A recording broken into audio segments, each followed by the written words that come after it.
Last week, when President Trump decided to withdraw from the Paris climate change agreement, I said the move symbolized that the United States was essentially retiring from its role as global leader.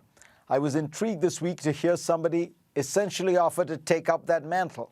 Chrystia Freeland is Canada's foreign minister, and in a very strong, important speech to her nation's parliament, she said Canada was deeply disappointed by the president's climate decision, although she didn't mention him by name, and provided a solution.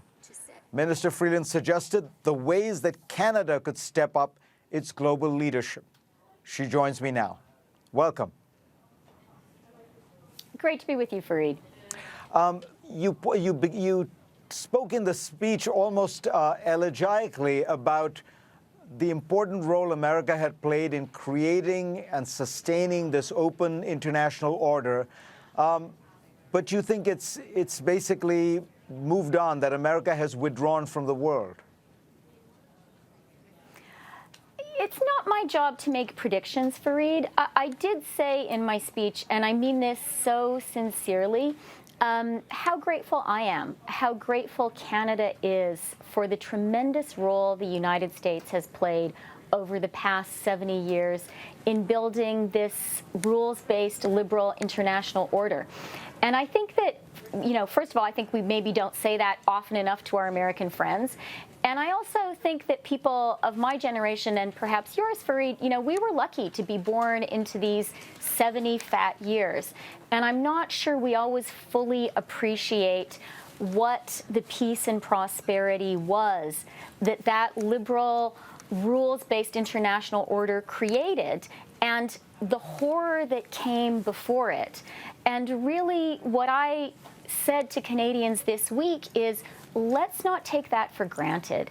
As a country, we Canadians, we have to set our own sovereign course, and our course is to double down on that rules-based international order. We as Canadians helped to build it in the post-war period, and we are really committed as a country to doubling down, to help to renew it, to help to make it even stronger in the 21st century, doing things like bringing the great emerging powers, including China, in, and certainly, Fareed, doing things like being strongly committed to the Paris Accord and to fighting one of the great new menaces we're aware of today, which is climate change. So that's where Canada absolutely stands.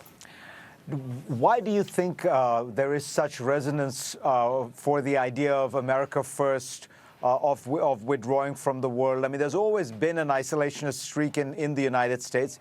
You're a student of this, but you're also dealing with the political system in Canada. Do you feel that same pull where maybe working class people feel the system hasn't delivered for them recently, and so they just want to tear it down?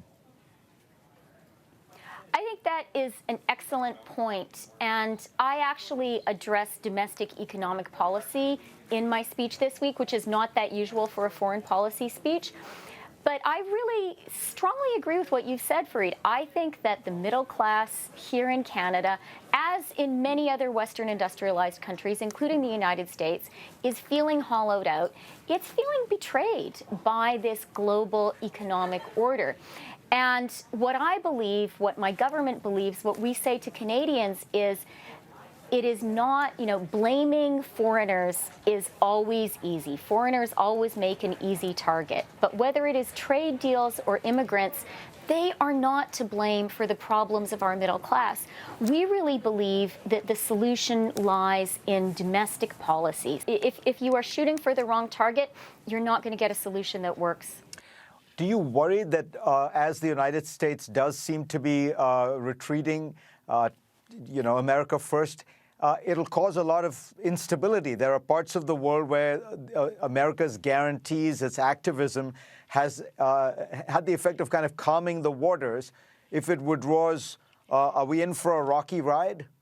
We absolutely recognize the central, indeed the indispensable role the United States has played in maintaining this rules-based liberal international order and in building it.